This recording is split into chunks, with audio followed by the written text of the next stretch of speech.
Are you a business owner looking for real advice and input? You're in the right place. From concept to launch to growth, funding, and beyond. Welcome to Startup Hustle with your hosts. One once sold a business for $150 million. The other, the author of $1 Million Bedroom. Here are your hosts of Startup Hustle, Matt DeCoursey and Matt Watson. 1, 2, 3, 4, 3, 2, 1. 'Cause no one can do it like we do it, like we do it, like we do it. And we're back. Another episode of Startup Hustle. Matt DeCoursey here with Matt Watson. Hey, Matt. What's going on, man? Oh, I'm just ready to continue our ongoing topic of cannabis. Are you feeling high on life right about now? Yeah, man. Before we get started, because I don't want to get forgetful. Yeah, which can happen. Yeah. So I'm gonna get this out of the way. Today's episode of Startup Hustle is brought to you by Fullscale.io. We can help you build a software development team quickly and affordably. And while we're at it, let's also let this be sponsored by Stackify.com. All right. You're the CEO of that company, right? That's right. Inc. 500, winning awards, doing stuff, growing, baby, growing. doing things. Well, speaking of growing, Missouri's growing. Yeah. Some weed. Yeah, I think this episode might also be sponsored by Doritos. Yeah. All right. So with us today, we've got Jessica Sanders, who is the CEO and the chemist at Lisa's Gifts. Jessica, is this true? Yes, this is true. I graduated from Northwest Missouri State with a Bachelor of Science in Chemistry and a minor in Biology. And we're going to talk about edibles and THC and stuff like that. And with that, I like it when you are interactive. So I want you to go to lisagifts.com. Check out her website. Who is Lisa? Lisa's actually my mother. I knew you were going to say that. How did you know? It was either going to be mother or grandmother. I just knew it. Or aunt. So she was my mother, and she had multiple sclerosis, which is one of the top prescribed diseases for MS, THC, sorry. If you don't know what MS is, it's a disease of the brain that destroys the myelin sheaths, and myelin sheaths are the kind of what sends electrical pulses. So essentially your body it's kind of autoimmune disease because it destroys your body kind of destroys itself. So it kind of just slows down the signals that your brain sends to the body. So eventually it completely stops. So did you start, well, then we'll back up a little bit. So for those of you listening, we're here in Kansas City, and Kansas City has a invisible line that runs through it. And on the left side of it is Kansas, and on the right side of it is Missouri. And Kansas, THC is illegal. But we grow lots of other stuff. Yeah, probably grow a lot of weed in Kansas too. It's Probably. just not legal. And then in Missouri, so Missouri has recently decriminalized and they're on the way to full legalization, but there are Medical marijuana is now legal. Well, it is legal, but it's not accessible. So Nobody sells it. Yeah, and so we're actually, Because you technically probably couldn't grow it before Yeah. it was available, No. right? So Yeah, now yeah. it's like they can start growing it, but nobody has any to sell. Well, or we can something we like can that? talk I don't about know. that, and that's some of the things we're going to get into today. And for those of you listening, you can look back. We've had industrial hemp has been a subject. We've had hemp retail, CBD products, and now we get to talk about the fully loaded stuff, Oh, yeah. which I like a lot more than CBD. Yeah, the entourage effect. Not gonna lie. Entourage effect. Do you have an entourage, Matt? Yeah, You said you wanted a tour bus, or do you yeah, have one? I do. I gave mine back. I can't afford it. So how did you get into this? Honestly, Like it how? kinda Like was when just- did this start? Did this start this year or? I've been working on this probably for like a year and a half, just about. Essentially, as soon as the law passed in Missouri for medical marijuana, I was essentially like there, ready to like go, since my degree in chemistry is so useful. I got started in this. It started out as like just a conversation, and then it turned into, okay, this is really something that's possible. This can really happen. And yeah, I just saw how much it helped people. Like it helps with Parkinson's, the shaking and things like that. It covers so many diseases and things like that have limited treatment options. They're even working with PTSD. So it's just so many things that it can do. So it just really interested me because I'm a scientist. And so, it's kind of like the beginning of research of what THC is really capable of. We have like bits and pieces of it. So it's just super exciting.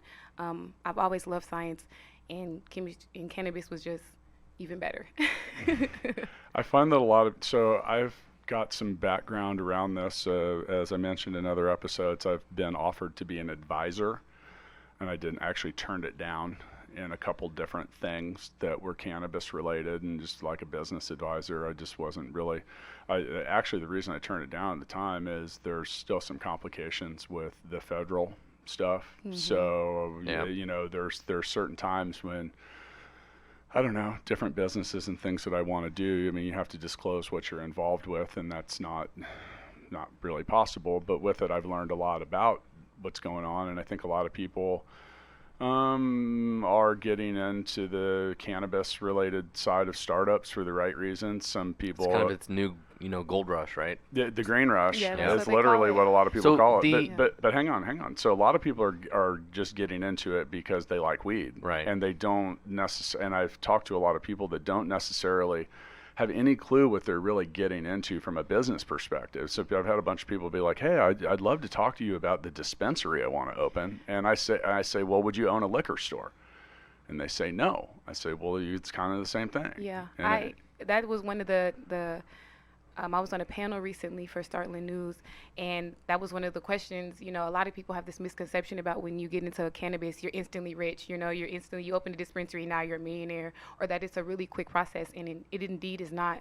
It definitely requires a lot of funds up front, definitely a couple $100,000. The application isn't free, that costs $6,000. So it's a lot of things that people feel like, okay, if I want a dispensary, all I have to do is open it. And it's like, no, they have to do background checks. You have to have bank statements saying that you have a certain amount in your account. Like, it's just so much that goes into it, and people it's don't just realize. like any other business. Yeah, it's such a commitment. It isn't something that you just wake up one day and decide I want to do. It is a very long process. So do all those same sort of rules or best practices or whatever, do those also apply to you on the manufacturing side, or are you kind of under a different set of rules? I am. For the application, it had different sections. This a section with like general questions, so it'll have the application fee, like business plan and things like that, and then it'll get broke down into sections depending on if you're dispensary, you're manufacturing, or you're cultivating, or if you're doing analytical testing. So I focus mainly on the manufacturing part, so it is slightly different than dispensaries or analytical testing or cultivating, but we all have to have essentially like a standard of a basis of like, okay, you need to have these 10 or 15 things. So on the manufacturing side of this, your goal is to make edibles and other products, right? So if I'm a dispensary and February 1st or whatever, I can start selling this stuff, where do they get it from a wholesale perspective? Can they go to distributors in like Colorado and move Nope. that stuff across the state line? No. No. Or That's somebody what- in Missouri has to make it? That's one of the problems, actually, is that you literally have a legal wall. The that is plant built- has to be grown here. Everything it has to be done manufactured in, here. everything essentially has to be done in Missouri, because each state's laws and regulations are different. So our laws from Colorado are different, just like it's different from California. So you can't transport it because the laws are different from each state. Until we have a federal laws that apply to every single state, it will not be allowed to be transported across state lines anywhere. But that's problematic from a business standpoint. Very. Imagine at Stackify, you can only provide software services to Kansas, or you have like what was it? What is it? GDRP or what was that called? GDPR. Like, you get these weird regulations Right. that are overwhelmingly like obtuse in many Well, times. I think my concern for people in your shoes is, today you can go and do this, and somebody in Missouri has to do it, right? So it's kind of creates a lot of smaller businesses that can create this stuff, right? Yeah. But all of a sudden, when you unlock all the state lines, you have somebody that just builds this massive factory, and they're like, we just build it for, we create this for everybody now. We do it for a fraction of the price, and they become like I think the company that provides it. Like in our CBD people, that was what I was thinking for them. I'm like, at what point in time I just go to Amazon, and Amazon like has their own brand of CBD, and like everybody just buys that, yeah, I think right? Like that. Yeah. That's my concern for kind I of the think industry. with them limited to Missouri, it gives kind of not regular, well, I guess like regular people or people who don't own monopolies, the chance to participate in, like you said, the green rush. So I think it also creates a kind of a economic ecosphere for people who are here in Missouri.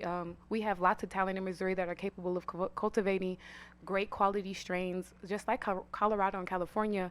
So I think this is a great opportunity for Missouri to showcase their talent as far as what we can do, because Colorado bought in $1 billion last year, just as a state alone, and they can't transport either. So it's not like there isn't any money, limited to one state, because if Colorado can make $1 billion, then why can't Missouri? I think they can. I think it's the challenges that come up. So when you talk about it not being able to be moved, Yeah. like most of these states have they have different names. They'll be like from seed to stem. Right. And like, so here you have this seed, and it's like I'm basically got a serial number Yep. or a barcode in it, and I told you the depth of my research occurred around the state of Oregon, which scared the crap out of me for reasons that are now very present. Like there was no limitations and constraints on production, and they have a massive oversupply. Like people in the cannabis business in Oregon are failing like terribly. Well, and then it illegally ends up moving across state Of lines. course. That's another kind of issue with that. I mean, everybody always asks me, they're like, hey, can we fuel up your jet and make a trip to Colorado and load it up and bring it back? Can we? That's what people do, right? Yeah. It's like, yeah, I guess we can. When you I say guess people, so. were you referring to me? Well, you might have asked once. But yeah, I mean, that's I was what. just curious. I was asking. mean- I was asking for a friend. But I mean, people do this with like U-Hauls, right? Yeah, I mean, I feel like there is going to be, you know, of course, there's always been a black market with cannabis, just like there is with any other, you know, pharmaceutical drugs.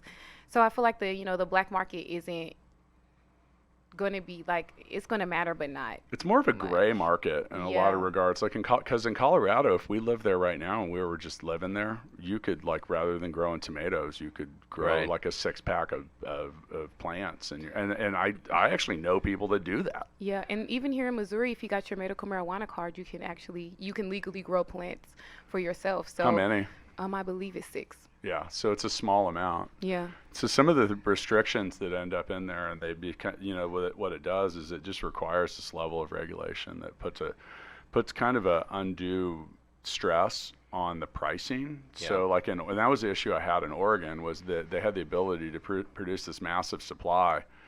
And one of the things in business and in economics that you just can't overcome is supply and demand. It's like literally the fundamental law of economics, and you can't do anything about it. If the supply grossly outpaces the demand, then the price is weak. Yep. And that's what's happened. And then the flip that occurs with that is in these places where the economy is now fenced in by borders, they put these businesses in some desperate situations, and they're like, well, shit, I can't sell this here, and I got bills, Yeah, I'm man. stuck I got to with pay it. for stuff. So they start doing stuff, and desperate people, that's like one of the things that's a misnomer about like the entire welfare system.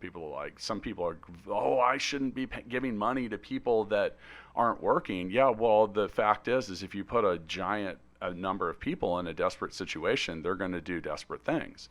So like there's that, like we deal with this in the, there's not these kind of social institutions in the Philippines where we go. There's no unemployment and stuff. I know but they have different issues that become with that because of like crime. They don't have child support either. Crime raises and just different stuff goes up and things like that. So there's a lot to be figured out, and now it's also kind of like when Roe versus Wade gave the individual states abortion laws, and then now we had 50 different situations. Yeah, it's stupid. And it's just like goofy things, but they're doing that right now. So I maybe know. on a federal level that they'll do something. I want to talk about the process of licensing and approval, and like how that went. Well, the applications opened, I believe, the 4th of July. So kind of in the middle of the summer, they were due. The applications could not be submitted until August 14th, I believe. The beginning, it's like a 2-week period in August that it could be submitted, and then they end up having some application issues, so they kind of extended it to like the end of August. But the application definitely was long. It was about 40,000 words, maybe. Dang. Yeah. That's like almost as long as one of my books. See, people think they're gonna open a dispensary, and it's like, oh, I just apply, and it's like, no, you have to literally. I would say it's like similar to writing a grant. If you've ever written a grant, it's just you have to essentially write out very detailed of what and how your business is going to run. As far as they had questions about security, because obviously security is important, since this is going to be a primarily cash business, because obviously you can't get banks if it's not federally approved, and if you're a FDIC, you're not going to give out loans to someone who's doing an illegal business technically. So it's just a lot that goes into it. Illegal business. Yeah, it's so weird to think that it's legal statewide but illegal federally. So the application, yeah, was long, and it broke, like I said, it broke down into different sections. Where one, manufacturing, so it asked like essentially on my team who can fulfill there's like questions where you need someone who's involved in cannabis, someone who has been in pharmaceuticals or selling. It's just so many small details in your application. Like your team has to include a certain people who know chemistry, who know how to do food, who've worked in pharmaceuticals, who know how to do things that are strictly regulated. And that's where your background in chemistry is it's a plus. Yeah, honestly, the manufacturer application, I could fill it out because, I mean, a lot of that stuff I done. I worked in a laboratory for 7 years, so a lot of the strict guidelines and regulations that are required, I knew about. I've also worked in pharmaceuticals as well, so So after you said you went to Northwest. Mm-hmm. So you worked as a chemist for several years afterwards? Yeah. So think about how weird that application is. It's like, what's your experience with cannabis? Yeah. And you're sitting there going, man, lot. over the last 10 years, man, I don't know if I would have wanted to talk about this. And now you want me to attest to that in a state application. Exactly. They specify legally. They were like, legally, what is your relation to cannabis? So obviously, None. Literally, I mean, if you're in Missouri, obviously it's going to be none because None. it hasn't been legal until. Right. So that was a crazy question. I was like, that question definitely probably should have been left out, but I So, guess maybe I mean, someone does. but it's a reasonable. Well, but you could have been from another state. Yeah. I mean, because Yeah. dude, they lifted how long has this been legal in Colorado? 7 or 8 years at this That point. long now? Wow. It's been a while, yeah. I believe It since may be 2014. six or 7. Yeah, that's 6 years Yeah. basically. And our numbers, kind of like with the number of people that applied and stuff like that, is super similar to Colorado. And I believe I read somewhere about 20,000 people have medical marijuana cards right now, but they don't have access to marijuana, which is so crazy. So if you get pulled over and you have that card, they won't arrest you for it, but you can't go buy it. I was reading an article about this, like in the paper, like some dude got pulled over and like he had weed in his car and he had his card, and like now that's a whole nother thing that with this transition that's different, because you have this whole police and enforcement side of things You should grow it yourself. that have I live in Kansas. No, that guy, though. He could have grown it. Well, he might have. Who knows? But that's the thing. It's like, where did it come from? But that's not the question. It's like if you have a card, you can grow it yourself. So if you literally said, I grew this myself, there's no way to prove, hey, I grew this myself. So there's a lot of gray area, like just so much gray area. Yeah. And then on top of it, so Matt and I both live in Kansas, but we won't be able to drive across the street and buy it because we can't get the card. Yeah. How much you want to bet there'll be a dispensary across the street from our office, I though? guarantee Probably. it. Yeah. Literally, this is a But you would cool need area. someone that had a Missouri card, and then if they were going to bring it back, now you're technically asking someone to really break probably about 50 different laws. Yep. And that's another thing too that's interesting, because so our office is on State Line Road, and for those of you not in Kansas City, there's a road called State Line. If you're driving north on it, you're in Missouri. If you're driving south, you're in Kansas. And think about that. There's like weird things. Like you'd have to think about that. Like if you just went to the dispensary that was on quote State Line Road, and then you head south and you were in Kansas, now you're illegally possessing, and technically you've transported something across the state line that you're not supposed to. And there's like, I'm curious to see how the cooperation goes with that interstate. I am as well. Yeah, like you said, Kansas and Missouri are literally across the street. It's right next door. So I think that definitely is going to be something that Kansas will either have to eventually do medical marijuana or get your shit together, Kansas. You know what's going to be even worse? It doesn't make sense for Missouri to be legal and then I cross the street and I'm in Yeah. Kansas and all of a sudden I'm getting arrested for like marijuana possession. Like, You know what's going to be even worse? Watch, we'll have like Kansas in all their brilliance. We'll decide to no longer do daylight savings time, but Missouri will. I can see it. Can you imagine how screwed up that would be around here? Dude, you know the funny thing is I can that see it happening though because blown- Kansas is crazy. it's blown my mind with Kansas, like, and I love my home state, and I kind of hate it on some days too, because like we do some of the least progressive shit. Like we're known for taking evolution out of our school books at one point. I mean, like for real, like okay. Like, why would we do The that? thing that now, and back to the whole, so there's when it comes to startups, and if you take that to a state level, there's ways to make profit in a business. You can sell more and you can spend less. And this is why this seems like such an easy decision, because it costs a lot of money to arrest people, put them through criminal everything, the criminal justice process. And then some people you're keeping them in jail. They're spending 75 to 100 grand a year keeping people in jail. And there's there's so many challenging issues there, but Kansas is running a budget deficit. And you're like, man, you could probably literally grow your way out of this, Kansas. Literally. Yeah. Literally. Yeah. I feel like even with like not even just marijuana, like just hemp in general is such a good plant. Well, you can do hemp in Kansas now.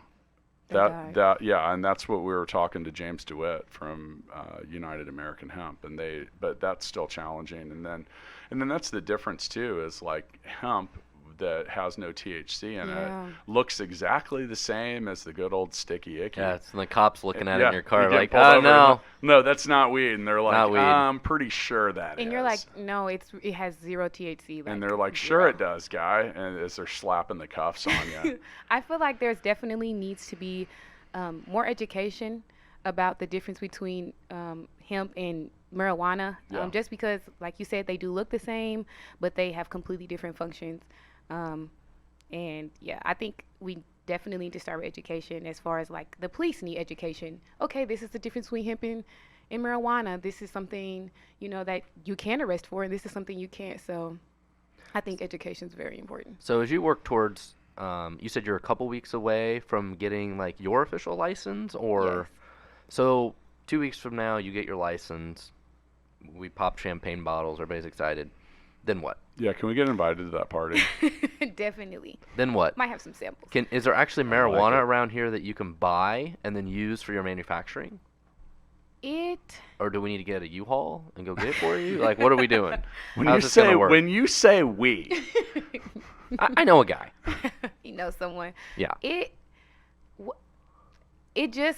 It really depends state to state, because I know there was another state that like legalized marijuana, medical marijuana, maybe a couple years ago, and no one still doesn't have access because their laws are too crazy, it's too strict. So I really feel like it just depends on the state, because when you build a manufacturing facility, I have to do build out, because there are certain air quality requirements, like odor issues with marijuana, because some people don't like the smell. So dude, that's the thing in Colorado. Like, you can drive down I-70 and there's like a part of it, like when you drive by, you're like, whoa, and that's that supposedly smells illegal. like, it smells like 10 skunks got in a fight is what it smells like. But it's a real thing. I mean, Yeah. it's like clearly odorous. Yeah, and that's an issue that they don't want in Missouri. So in the application, we had to say, how are we going to control odor to ensure that people who are living in that area don't smell it? This was a specific area that was zoned for that, and that's why it was so stinky.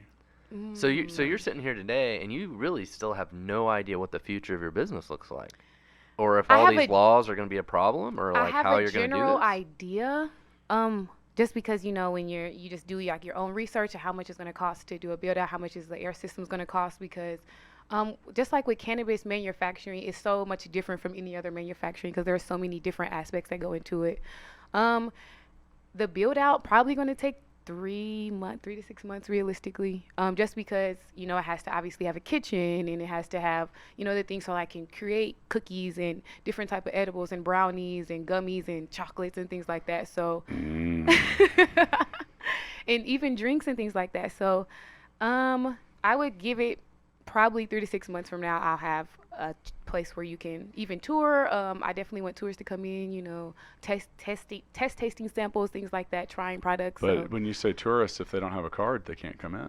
Yeah, that's true. But do you have a source for the actual marijuana that you need though? That was my first Well, question. technically, the person or whoever wants the product would bring the marijuana, so that would be something that they would. Oh, okay. So So they they're going to would bring it bring to me- you. yeah, You're they like would- a co-packer in many ways, like meaning Yeah. like in some ways. Okay, sure. Yeah. So I kind of they'll just bring me the product, say, hey, Lisa's Gifts, I want So how- 500 brownies. So I'm curious, tomorrow. how do you make this? Like, if we're gonna make gummies, do they show up with with the plants alive or Yeah. dried out, or like It's how what- does that work? It's whatever they want. It just depends on what they're willing to pay. If they want to literally just slap the plant on the table and be like, you do everything, and then I literally just want a gummy, then I'll do that. But if they want to But come how do you in, how do you actually do that though? By the way, trim and cut. look forward for the future episode. Matt learns about weed.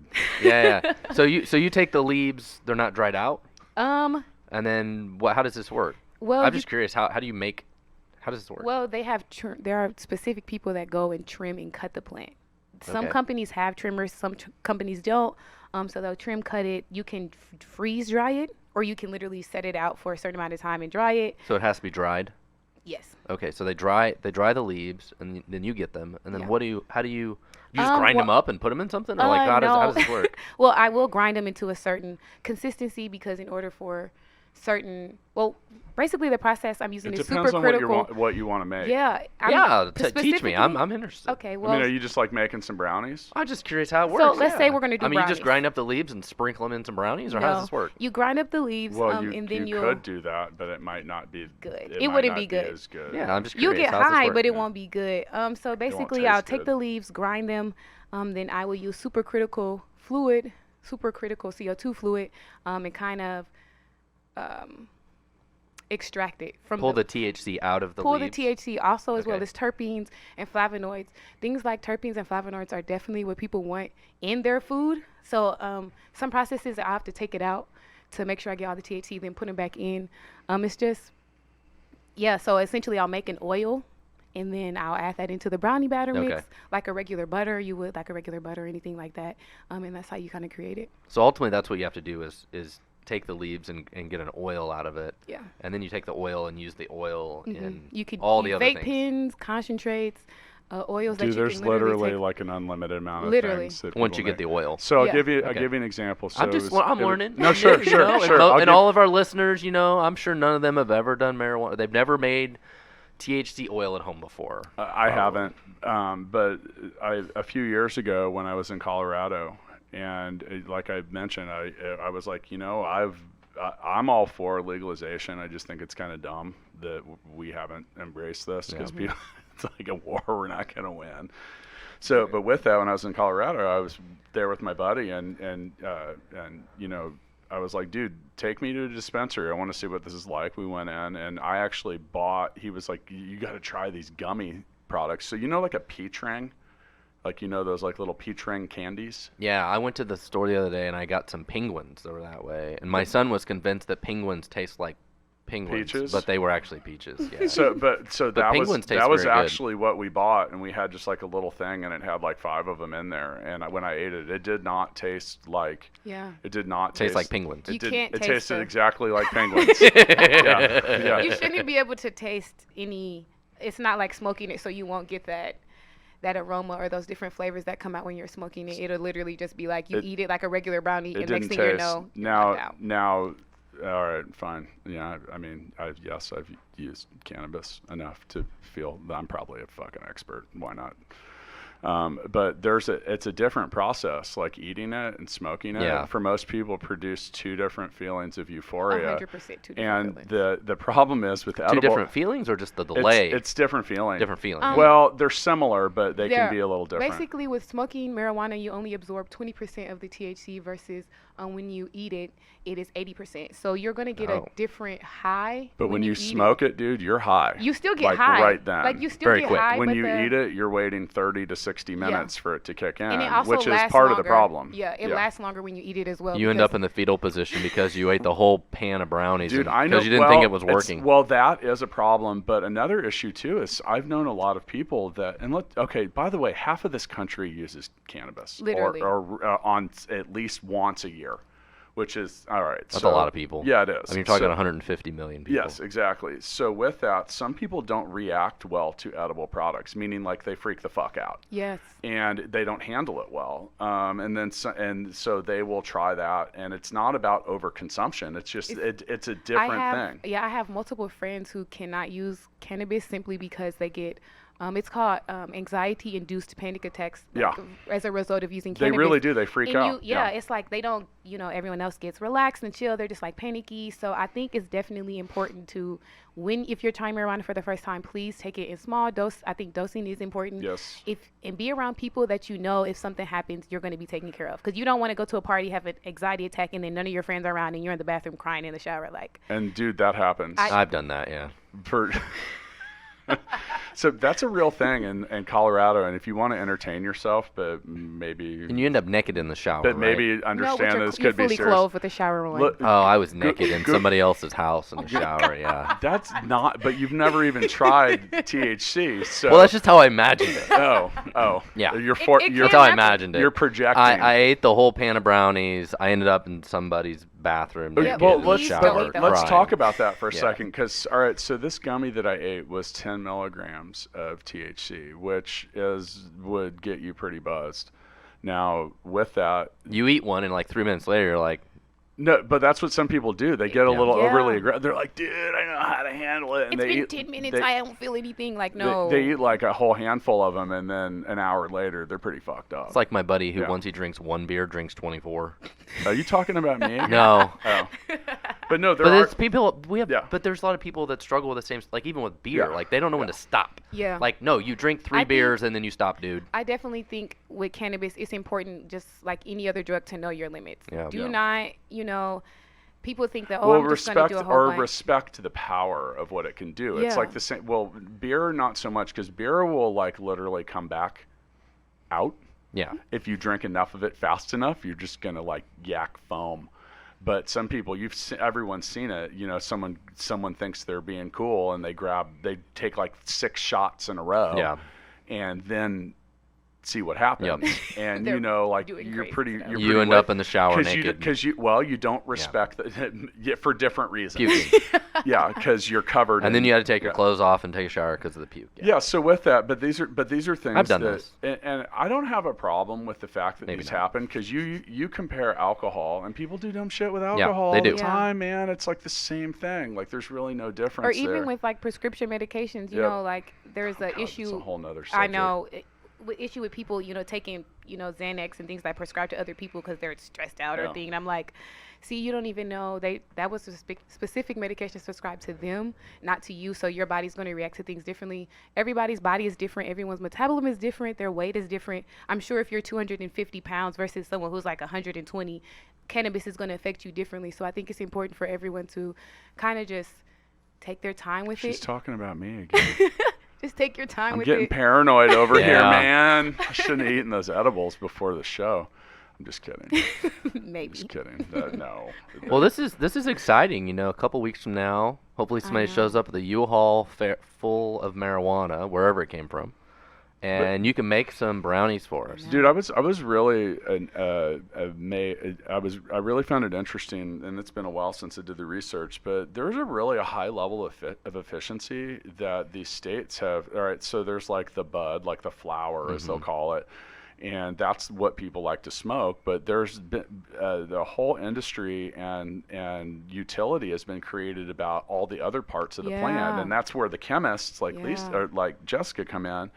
And by the Everybody's way, always by gonna the way, call you Lisa. By the way, I know. by the way, go to happen. lisagifts.com and check out what they're doing. But they're extracting the stuff out of like the things that people normally Yeah. wouldn't want. Yep. The The throwaway trim, and products. yeah, so essentially it's like you're essentially getting like 100% profit because that was something you're going to throw away anyway. And then here I am creating like some gummies or some edibles, and you're like, this is just like extra cash. Like, Dude, do you want to hear the story about the first time? I'll tell the first story about when I consumed an edible product, because it's kind of funny. Tell it. I I wanna hear lived it. in Colorado for almost 5 years. Oh, All right, wow. so I lived in Durango, and I was a bouncer at a bar, and that means you meet everyone on the way in and everyone on the way out. Yep. And small town, I got to know a bunch of people. Well, I lived about 15 minutes out of town, and I gave a dude a ride home one night, and this guy may or may not have been known for cultivating cannabis. And so he goes, hey, man, thanks for the ride. He goes, do you want to try some pot butter? And I was like, what? oh God. And he told me that what they had done was they had taken all the trimming, all the clippings Yeah. off of the plants, and they basically, they had quite a bit. They described it as being about a trash bag's worth Okay. of extra trim, and they got like 5 or 6 gallons of organic butter, and they basically stewed it in a pot, and then they would strain it, and they did that through the whole bag of trimmings. And I was like, dude, sure, but I've never even. He's like, dude, it's gonna give you a buzz. This was like probably 20 years ago, by the way. It's well before the legal trade. Yeah. So I went in, and he gave me a piece of toast, and he just slathered it with butter and put some jam on it. It tasted like shit. I'm not gonna lie. It was not good. It did not taste good. But he put butter all over this, and I remember thinking about 30 minutes later, I was like, dude, what's the big deal? 30 minutes after that, I was like, what the fuck? I mean, dude, it was probably the most intoxicated I've ever been. I would not recommend anyone eating an edible for their first time trying marijuana. I would definitely recommend maybe smoking, even hitting like, I don't know, something, smoking it first, because edibles are really intense. Like it was intense, but it was weird because it kept me up all night. Like I was like energized. Like there are different strains that I wasn't affect like you differently. freaked out or anything like that. But I was Some are uppers and some are downers, right? definitely buzzed. I mean, like. You I can was get a like, creative whoa. strain that has you checking off your to-do list Yeah. and painting and like Yeah. dancing, or you can get a strain that's like it's time for I bed. may have done all of those things. I don't really remember, but yeah. But I mean, Well, I just the remember problem feeling. I with was like, making "Holy it- shit, this is like a." But it was a completely different feeling. Well, when it's homemade like that, you don't know how strong it is either. You're not True, like, and oh, you this is also- 10 milligrams. This was way You have more. no than that, idea, for right? Sure. And like, it's it's also more a personal dangerous. strain, so you also didn't know what strain you use, which I will had impact no how well idea. you there feel. was no, and that's where. But that's where. Hey, that's, man, that's eat like my what- toast. I know, right? Come on, dude. man. That's so sketchy. Let's put I it would this way. not have I was rather aggressive with my buttering of that bread. Yeah. You know, Sure. like, and there was, he was like, dude, that's a lot. And I was like, I'll be all right. Famous last words. But kind Literally, of. that's what everyone Yeah, says it was- before something crazy It was happens. interesting. So, but I mean, it didn't like, I mean, it wasn't. No, the thing that It somebody wasn't. says. It wasn't unmanageable, but yeah, No. dude, it was definitely. It punched me in the face. So usually what happens before something crazy happens is somebody says, hold my beer. Oh yeah. Hold my Hold- toast. Hold my toast. Hold my toast. So yeah, but honestly, I didn't even run into anything edible after that for quite a while. I I mean- didn't even really think about it. Yeah. Now in the modern day, I would rather eat an edible than smoke. And so you talk about the different reactions. So, and I don't really smoke cannabis much, if ever. But when I do, if I had smoked right before this, dude, my eyes get so frickin' red. Like there's like, I mean, But only if you smoke it. yeah. But if Really? but if I eat it, then I mean, there might be, obviously when you're intoxicated, they say your eyes are the window to your soul, so you can kind of see it, but nowhere on the same level. And then if I were to smoke it, I become super introverted. Like I do not want to be social. Like just leave me alone. I'm going to do whatever I'm doing. And then the edible product's almost the exact opposite of that. It doesn't have that same effect on me. So it's Wow. weird. It's just Yeah, like that's it's a so completely interesting, different yeah. thing. And I mean, I used to smoke cannabis regularly, and I quit because, like, honestly, it was like it makes me tired the next day. It's like really not like as I've gotten older, not really the. People are like, oh, it doesn't affect me. I'm like, yeah, it kind of does. Yeah. As you get older, it's weird. You feel a little more of that effect than Definitely. you might when And definitely when you're you go from 25 or smoking something. every day to not smoking at all, you definitely feel a difference for sure. As in, like, it was in a good way. Yeah, that's what I mean. Yeah. Yeah. Yeah. So, all right. So as we round out this episode, and thanks for coming in. I've enjoyed the whole CBD hemp Yeah, it's been cannabis fascinating. stuff. Like part of Startup Hustle is about discovery of the different side of entrepreneurship. And we're definitely going to, for those of you listening, we're going to definitely continue to follow the story. I'm ready for some of these dispensaries to open so we can get some of those folks in here to talk about You just want people to bring in samples. Well, no, I wouldn't ask anybody to do that because that's illegal in Kansas. Yes. And for those of you watching on the YouTube on the channel. Startup Hustle YouTube channel, you may have seen me winking. But no, I mean, I wouldn't expect anybody to do anything crazy or illegal. I mean, our last guest did When I bring could- us CBD. Yeah, but that's not So, illegal. but it's not illegal. That's not illegal. So I'm definitely excited to see the how Kansas City will be shaped by Well, the hang on, because I'm going to give you the mic, because she was going right into the Founders Freestyle without Yeah. me. She knew. Well, we like to wrap up our episodes, and I'm going to give you the mic for a second to do what we call the Founders Freestyle. You can really say about whatever you want, but it's really, whether it's something we didn't address during this episode or anything you want to say, and then anyway, the mic is yours. Well, I just want to say that I am super excited to see how medical marijuana is going to shape Kansas City. I believe it's going to bring so much economic opportunity. I believe it's going to bring also just a lot of new people and a lot of new fresh faces to the business market in Kansas City. Just so everyone know, I just want you to do your own research about cannabis and marijuana and its benefits. It's more than just getting high for a lot of people.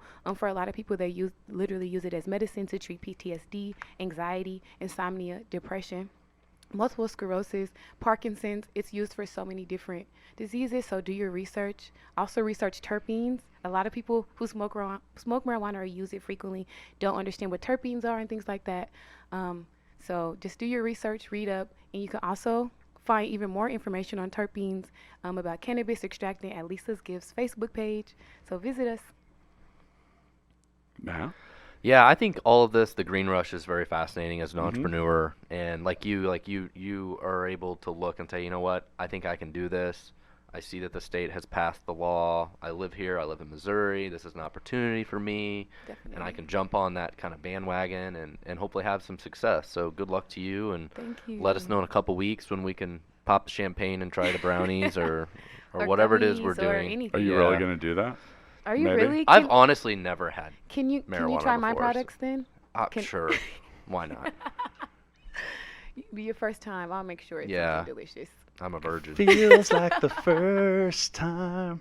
Dude, I'll throw your ass in the shower and leave you in there. Like, I'll be Please like, dude, record. This is I'm what's not gonna happen. all right, for my freestyle, I'm going to say, I ain't going to babysit you, dude. You're on your own. You're my wingman. You're going to, to a limit. No? To a limit. To a As long limit. as I'm Maverick and you're Goose. And remember, Goose dies. Oh my Are god. we still So- are we still gonna share bunk beds together in Taboo? I hope not. No. I think that would be adorable. But, by the way, Jill watched Step Brothers with me last night. I She love went Step back, yeah. Brothers so much. People always joke. I get that comparison. with We're going to Madeline. the Philippines next week, and honestly, how the schedule of this comes out, that won't be relevant. But I tried to convince him to share bunk Oh beds my with god, me you at a should do hotel, bunk but- beds just like off the movie. And then when someone And gets then let it smashed, collapse on that. Be like, he's on the "Dude, bottom, yeah." This looks exactly like we bought it at the store. look at all this space for activities. Yeah. Like, Oh yeah. I mean, imagine. Yes. And she's clearly well versed on the movie Yeah, because that is exactly what they said. I literally love that movie so much. Yeah. Well, but in the end, man, I think that I'm gonna close this out by saying, hey, look, not everything that's green is gold. I've seen there's a lot of history. Like, do your research before you decide to jump into this industry. Like, there's a lot, like much like Jessica said, there's a lot that you probably aren't considering. You have a $6,000 application to send off, and there's like a whole lot of expense and other stuff. And just because you like weed doesn't mean you're going to be good at the cannabis business. There's a lot to be considered. There's a ever-changing landscape that goes with it. And anytime something's new anywhere, it's always going to start out hot, and then it's going to water down. Like, there's going to be more people growing. There's going to be more people. And then eventually they are going to lift this federal veil. I still am of the opinion that that's how Trump is going to try to save himself right before the next election. I can is see that happening. being like, hey, man, here you go, and trying to appeal to a different kind of voter, or at least just solidify his name in a history book. And that's going to change everything, too, because now you're going to be competing with, and maybe in a lot of great cases for you, being acquired by the big companies that have been forced to sit on the sideline because they're publicly traded and they're not allowed to get involved in these kind of industries. So some of them are sitting there. Keep in mind, you have an 800-pound gorilla sitting there with its mouth watering, looking at you. And these are either going to be competitors, they could be acquisition partners, but that's tough. I mean, it's like a lot of unknowns You there. have to be worthy of acquisition. So Well, if and you have this profit, is yeah. exactly true. And the Yeah. thing is much like, I mean, these are much more sophisticated it's like my and example well-funded businesses. of Yes. the CBD thing. At what point in time do you go to Yeah. Amazon and you order CBD? Soon. I mean, And I'm literally sure. everybody else who makes CBD is gone. Yeah. Because And- Amazon sells it now. And then, like I'm excited to have seen that you have a lab and chemistry background, and that's another thing too. Is like if you're out there and you're testing or sampling these products, keep in mind there's really not a reliable set of guidelines. Yeah. That's where you want to be careful what you're putting in your body. Yes. How you I make tell your people butter. all the time, How you, please. yeah, be careful what you're putting on your toast. Even with vape pens, Yeah. I know there's Yeah. been issue with vape pens. Oh, yeah. Please do not buy them from your friends. Please, literally, if you're not going to a dispensary and getting it yourself, please do not purchase vape pens. It is so dangerous. If you're my friend and you have vape pens, please contact me. I'm kidding. You never know, because like he said, there's not a lot of regulation, and so there's not a requirement to put the ingredients on a vape pen you buy from your friend. So it could literally be vitamin E oil in there, and you're smoking vitamin E oil, or it could actually be THC, or it could be CBD. It's so olive oil. literally, it has been times where people literally put random kitchen oils in vape pens and then smoked it. Like, so do not. I'll take the Buy from avocado oil. Ooh. What? But so you're smoking keto-friendly Yeah, THC? avocado oil. All right. On that note, man, I'm gonna get out of here. I'll right. see y'all next time.